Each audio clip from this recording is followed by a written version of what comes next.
I raised my son to be honest, to look a person in the eye and tell the truth, even when it hurts. So when he grabbed my arm at his own housewarming party, pulled me away from 40 guests, and whispered those words into my ear, I knew whatever he found on that laptop was going to change everything. My name is Mike. 54 years old. Retired electrician. Widower. My wife, Carol, passed away 6 years ago from cancer. She was the kind of woman who remembered every birthday, baked from scratch, and still held my hand in the parking lot of the grocery store after 28 years of marriage. When she died, something in me went quiet. Not broken. Just quiet. I kept working. I kept showing up. I raised our son, Danny, the best I could. Danny was 26 when all of this started. Smart kid. Software engineer. Bought his first house out in Phoenix, Arizona. 3 bedrooms, nice little backyard, solar panels on the roof. I was proud of that boy. More proud than I ever knew how to say out loud. About 2 years before the housewarming, I met someone. Her name was Tiffany. She was 47, worked in real estate, and she had this way of making you feel like the most important person in the room. Warm smile. Sharp laugh. Always knew what to say. My friends liked her. My neighbor said she seemed down to earth. But Danny never fully warmed up to her. He was polite. Respectful. But there was always this look in his eyes when she was around. Like he was watching. Like he was waiting. I told myself it was just him being protective of his dad. Missing his mom. Grieving in his own way. I should have listened to that look. Tiffany and I dated for 8 months before she moved in. Looking back, that was fast. Way too fast. But I was lonely in a house full of Carol's old things, and Tiffany had this energy that filled rooms. She redecorated the living room within 3 weeks. Said the old furniture was depressing. I didn't fight it. She rearranged the kitchen. Changed the curtains in the bedroom. And one afternoon, I came home to find a box of Carol's old photo albums sitting on the porch. She said she was organizing. I brought them back inside without saying a word. But that was the first crack. See, Tiffany had expensive taste. Dinners out 3 or 4 nights a week. Weekend trips. New clothes. Spa days she called. Self-care. I wasn't struggling financially. I had Carol's life insurance, a solid pension, and some investments we'd built together over the years. But money was going out faster than I was comfortable with. When I brought it up gently, Tiffany would get this look on her face. Hurt. Wounded. Like I'd accused her of something terrible. She'd say, "I just want us to enjoy life, Mike. Don't you think you deserve that?" And I'd back down. Every time. About 4 months after Tiffany moved in, Danny called me. It was a Sunday evening. I was sitting on the back porch. Tiffany was inside on her laptop. "Dad," he said, "can I ask you something without you getting mad?" I said sure. "Do you know if Tiffany's been looking into your accounts?" I sat up straight. "What do you mean?" He hesitated. "I was over last weekend, and I walked past the office. Her laptop was open. I didn't snoop on purpose, Dad. I just saw, it looked like financial documents. With your name on them." I felt a cold pull in my chest. But then Tiffany walked out onto the porch, smiling, with 2 cups of coffee. And I told Danny I'd look into it. I never did. Instead, I let her make me feel like Danny was just being overprotective. She planted that seed carefully. "He's never going to accept me," she'd say. "He wants you to be alone forever because he can't let go of his mother." That's a cruel thing to say about a grieving kid. I see that now. But she said it so softly, so reasonably. And I was weak enough to half believe her. Danny bought his house in early March. The housewarming party was on a Saturday afternoon in April. Beautiful day. Warm Arizona sun. About 40 people, his friends, coworkers, a few neighbors, and some family. I drove out with Tiffany. She wore a bright yellow dress and spent the whole car ride talking about how much she loved Danny's neighborhood and how property values were rising in that area. I remember thinking it was strange. She'd barely ever expressed interest in Danny before. We got there around noon. Danny greeted me at the door with a hug that lasted a second longer than usual. He shook Tiffany's hand. Just shook it. The party was nice. Food, music, people laughing. Danny had done well for himself, and you could feel it in the room. I was standing by the kitchen island talking to one of his coworkers when Tiffany said she was going to freshen up and disappeared down the hallway. I thought nothing of it. 20 minutes later, Danny appeared at my elbow. He looked calm, but his jaw was tight. "Hey, Dad. Can you come see the balcony view? It's really nice." I followed him through the sliding door. He closed it behind us. The music and voices went muffled. And then he turned to me, lowered his voice, and said, "Dad, I found something on her laptop." My heart dropped straight to the floor. "What did you find?" I kept my voice low. Danny looked through the glass door to make sure no one was watching. "She left her laptop open on my coffee table," he said. "She said she needed to send an email. I walked past it, and Dad, she had your investment account page open." I stared at him. "Not just looking at it," he said. "There was a draft form. A beneficiary change form." The world got very still. "She was filling out a form to change the primary beneficiary on your investment account. From me, to herself." I didn't say anything. "Dad, that's a $340,000 account." I still didn't say anything. Because in that moment, every small moment came rushing back at once. The photo albums on the porch. The financial documents he'd seen months ago. The way she always seemed to know more about my accounts than I'd ever told her. The questions disguised as casual conversation. "So is your pension indexed? That's smart, Mike. Do you have a will? You really should update it if Carol is still listed. I read that beneficiary designations override wills. Interesting, right?" She'd been building a map. And I had handed her every single piece. "Did she see you see it?" I asked Danny. "No. I walked away and acted normal." "But Dad, listen." He grabbed my arm. "That's not all." I braced myself. "I have a friend who works in real estate title. Her name's Jess. She's inside right now, actually, she's my coworker's girlfriend. A few weeks ago, just on a gut feeling, I had her run Tiffany's name through some public records." He pulled out his phone and handed it to me. I looked at the screen. There were 2 previous marriages listed under Tiffany's name. One ended in divorce. One, the most recent one, 7 years ago, ended when her husband passed away. His name was Gerald. Gerald had been 61 years old. Retired. With a substantial estate. I scrolled down. According to the probate record Danny had pulled, Tiffany had been listed as the primary beneficiary on Gerald's investment accounts. She had received over $400,000 after his death. His adult children from a previous marriage had contested it. They lost. I looked up at Danny. His eyes were steady. Sad, but steady. "Dad," he said quietly, "I think she's done this before." I handed Danny his phone back. My hands were steady. I don't know how. Inside, I could see Tiffany laughing with someone by the food table. Yellow dress. Warm smile. The same smile she turned on me the first night we met. "What do I do?" I asked Danny. "First thing," he said, "you don't let her know you know." "Not yet." He was right.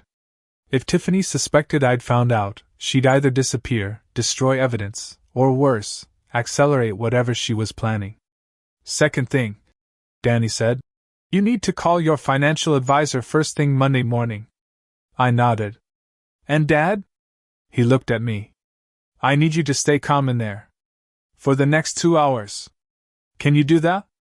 I looked through the glass door at the woman who had sat across from me at dinner 100 times. Who had slept in the bed where Carol used to sleep. who had packed Carol's photo albums in a box and set them on the porch. "Yeah," I said. "I can do that." Walking back into that party was one of the hardest things I've ever done. Tiffany came over to me immediately. "There you are. What were you two doing out there so long?" "Just looking at the view," I said. "It really is beautiful out here." She smiled and looped her arm through mine. I smiled back. And for the next 2 hours, I was the most relaxed, cheerful version of Mike I had ever performed. I talked to Danny's friends. I ate the food. I laughed at the right moments. And every time Tiffany squeezed my arm or touched my hand, I smiled like a man who had no idea. Like a man with nothing to protect. Because I needed her to believe that. Just a little longer. I called my financial advisor, Tom, at 8 a.m. sharp Monday morning. Tom had managed my accounts for 11 years. He knew me since before Carol died. He was the kind of man who told you the truth even when you didn't want to hear it. I told him everything. There was a long pause on his end. Then he said, "Mike, I need to pull up your accounts right now." I heard typing. "Okay," he said slowly. "There is a pending beneficiary change request on your investment account. It was submitted online Saturday." Saturday. The day of the party. While she was freshening up. She had submitted it from Danny's bathroom. Tom said, "It hasn't been processed yet. We have a 72-hour window. I'm flagging it right now and putting a hold on all changes pending your written authorization." I exhaled for what felt like the first time in 2 days. "Tom," I said, "I also need you to look at every account I have. Every single one." "Already on it," he said. By Tuesday afternoon, we had a full picture. Tiffany had my account login information. She had attempted to change beneficiaries on 2 separate accounts. She had also, somehow, gotten access to the login for a joint savings account I had foolishly created with her 6 months in, one she had suggested, saying it would be easier for household expenses. That account had $22,000 in it. $14,000 of which was mine. Tom referred me to a financial fraud attorney named Karen. Karen was 60 years old, wore reading glasses on a beaded chain, and had zero tolerance for nonsense. I liked her immediately. Karen started digging. And what she found cracked the whole thing open. Remember Gerald? The man who died 7 years ago? His adult daughter, a woman named Patrice, had never fully accepted the outcome of that estate battle. She had filed a civil complaint 3 years ago alleging that Tiffany had used undue influence and financial manipulation to secure Gerald's accounts during the final year of his life. The complaint had been dismissed on a technicality. But Patrice had kept a file. A very thick file. Karen got Patrice's attorney on the phone within 48 hours. And here's what they had documented. Tiffany's pattern was almost identical in both cases. She targeted older, recently widowed men. She moved quickly. Within weeks, not months. She redirected finances gradually, small changes at first, then larger ones. She isolated the men from family, particularly adult children. She positioned herself as a beneficiary on accounts before any legal marriage took place. And she was careful. Very, very careful. Which is why it had been so hard to prove. But here's the twist I never saw coming. Tiffany wasn't just doing this alone. Karen found a connection between Tiffany and a man named Frank. Frank was 63. Lived in Scottsdale. Worked in estate planning. Specifically, he helped clients update documents to reflect life changes. He and Tiffany had a financial relationship going back 9 years. A quiet, well-disguised, deeply calculated financial relationship. When a woman moved into a new man's life, Frank would sometimes get a referral. And sometimes those men would end up using Frank's firm for estate updates. Updates that seemed logical, reasonable, even helpful. But that consistently, quietly, redirected significant assets. This was not amateur hour. This was a system. Karen brought this to a detective in the Maricopa County Financial Crimes Unit. And that's when things got very serious, very fast. People always ask if I confronted Tiffany. The answer is no. And Karen was very clear about why. If you confront her, Karen told me, she runs. Or she lawyers up and plays victim. Or she destroys evidence. None of those outcomes help you. So instead, I did something harder. I acted normal. For 3 more weeks. I came home. I had dinner. I said goodnight. I let her believe she was still on schedule. Meanwhile, Karen was working. The detective was working. Tom had frozen every account she had access to. Danny was documenting. And I was waiting. On a Wednesday morning in May, I woke up early. I made coffee. I sat at the kitchen table. And when Tiffany came downstairs, dressed and cheerful, I looked at her and said, "I need you to move out today." She blinked. That smile flickered. "What?" "I know about the accounts," I said. "I know about Gerald. I know about Frank. And my attorney knows everything I know." The color left her face so fast it was almost shocking. She sat down. And then, and I will never forget this, she tried one more time. She reached across the table and said, "Mike, I can explain." "You have until noon," I said. I stood up, took my coffee, and walked out to the backyard. I heard her on the phone within 30 seconds. By 11:30 she was gone. What followed was messy and slow and exhausting. Tiffany hired an attorney. She claimed the beneficiary change was a misunderstanding. That she thought I had asked her to handle it. She claimed the money she'd spent from our joint account was for shared household expenses. She denied knowing Frank in any professional capacity. Her attorney was good. But Karen was better. Between the documentation Karen had built, the financial records Tom preserved, and the evidence Patrice's attorney contributed from the Gerald case, the picture was undeniable. 6 months after she moved out, Tiffany agreed to a civil settlement. She repaid the $14,000 from the joint account. She paid an additional settlement amount that I'm not allowed to discuss under the terms of the agreement. And as part of the settlement, she was required to cooperate with the ongoing investigation into Frank's estate planning firm. That investigation is still open as of the time I'm telling you this story. I'm hopeful that I need to be honest with you about something. Because this isn't just a story about catching someone. It's a story about how I let it happen. I knew something was off with Tiffany. Danny told me. The photo albums told me. Something in my own gut told me, more than once. But I was lonely. And lonely people make desperate decisions. I missed Carol. I missed having someone to sit across from at dinner. I missed the small, ordinary intimacy of a shared life. And Tiffany was smart enough to know exactly what I was hungry for. That's the part that still sits heavy with me. Not the money. The fact that I let someone use my grief against me. Here's the other side of that, though. Danny, my son, who quietly ran searches, called in favors, and saved the balcony moment for the right time because he knew if he'd come to me too early, I might have defended her. He knew his dad. He knew I needed to see it with my own eyes. That night, after Tiffany left, Danny drove over to the house. He brought sandwiches from this little deli I've liked for 30 years. We sat at that kitchen table, the same one where I told Tiffany to leave, and we ate and talked for 3 hours.